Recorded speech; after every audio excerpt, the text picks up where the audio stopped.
Oke, halo guys, welcome back again di channel YouTube Rigapi.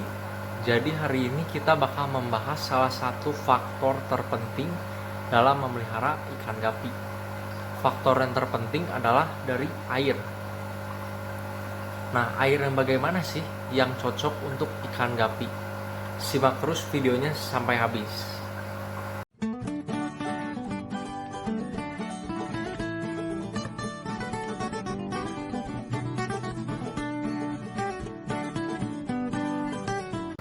Oke, jadi untuk air ini banyak yang bertanya ke saya, apakah air yang bersih,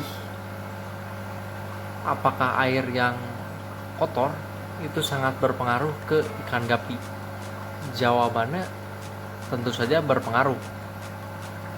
Tapi air yang bersih pun tidak akan selalu menjadi faktor utama bahwa ikan bakal selalu sehat.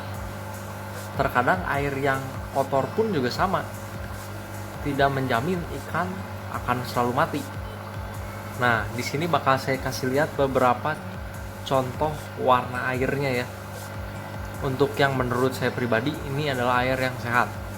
Yang pertama kayak ini di tank depan. Meskipun di sini masih ada kotoran ya, banyak sisa-sisa pakan. Nah, tapi warna airnya ini masih bersih, jadi dia bening dan tidak berminyak. Air tipe seperti ini tuh masih dikategorikan sehat. Kita lanjut lagi. Nah, misalnya ini. Untuk yang ini belum saya cuci sebulan ya, kurang lebih hampir 1 bulan belum saya cuci. Dari si tanknya ini udah mulai kotor ya, jadi dia menguning. Nah, bisa dilihat menguning. Kotor sisa pakan atau kotoran juga ada. Tapi warna airnya ini masih bening sebenarnya karena yang kotor tuh si tanknya. Jadi kategori air seperti ini pun masih bisa saya bilang sehat. Kita lanjut lagi. Nah, air yang seperti ini juga bisa kita kategorikan sebagai air yang sehat. Karena jelas, kalau yang ini masih kelihatan ya, airnya masih bening banget. Jadi udah pasti sehat. Nah, yang kayak gini. Ini pun meskipun banyak sisa kotoran, ini karena memang kita lagi sibuk aja ya, belum kita sipon lagi. Biasanya sih kalau bagusnya kita sipon 2-3 hari sekali.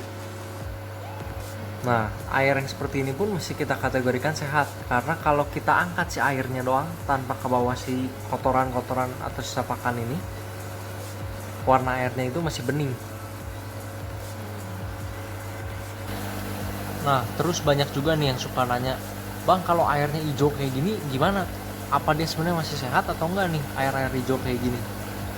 Bisa saya jawab sih ini sehat ya sebenarnya. Cuma kita nggak enak aja ngelihatnya. Tuh, ini kan bisa kita lihat sehat nih.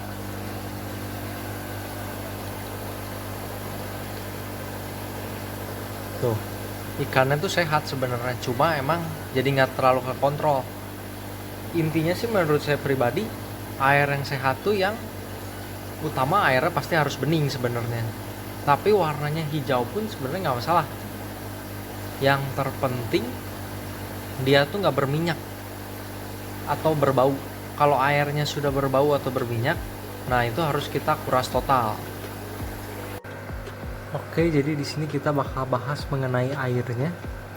Untuk air yang kita pakai di farm kita ini, kita menggunakan air tanah atau air sumur. Jadi kita tidak menggunakan air PDAM. Alasannya air PDAM itu biasanya mengandung kaporit, sehingga kurang bagus untuk ikan hias. Selanjutnya untuk dari treatment airnya sendiri, kita nggak treatment terlalu macam-macam sih, hanya cukup diendapkan saja karena memang air di kita ini cukup bersih ya dari awal, dari air tanahnya. Jika air di rumah kalian ada misalnya kurang bagus, mungkin kalian bisa tambahin garam ikan atau ketapang sedikit saja sih, biar untuk memperbaiki air. Untuk suhu air di farm kita ini tergolong cukup dingin ya, jadi di kisaran 20 sampai 25. Jadi kalau subuh itu bisa sampai 20 derajat.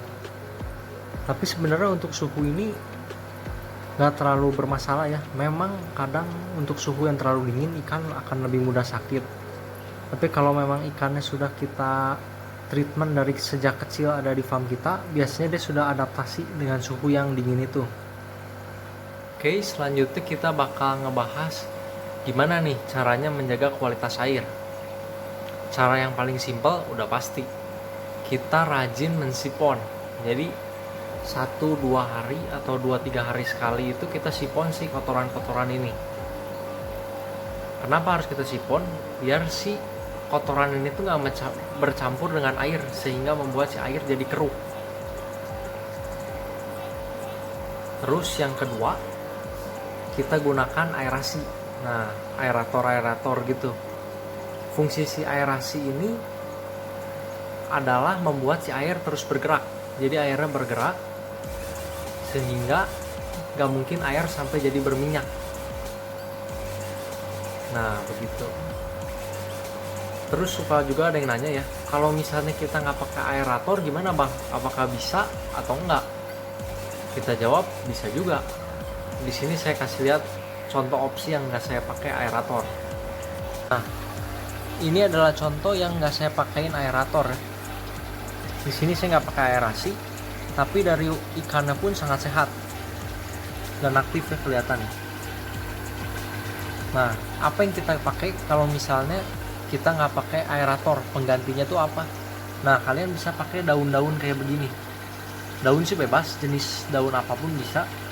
Fungsi si daun ini lebih nyerap si minyak-minyaknya gitu, minyak dari air, sama membuat jernih si air. Jadi kalau kalian nggak pakai aerator, kalian bisa menambahkan daun atau tumbuhan-tumbuhan air sehingga si air tidak berminyak. Nah, di sini saya bakal kasih contoh warna airnya ya. Meskipun memang nggak terlalu terlihat signifikan sih, tapi yang ini menurut saya sudah cukup kotor. Nah, kita lihat yang bagian kanan. Nah, yang bagian kanan ini kalau kita lihat warna airnya ini udah agak keruh.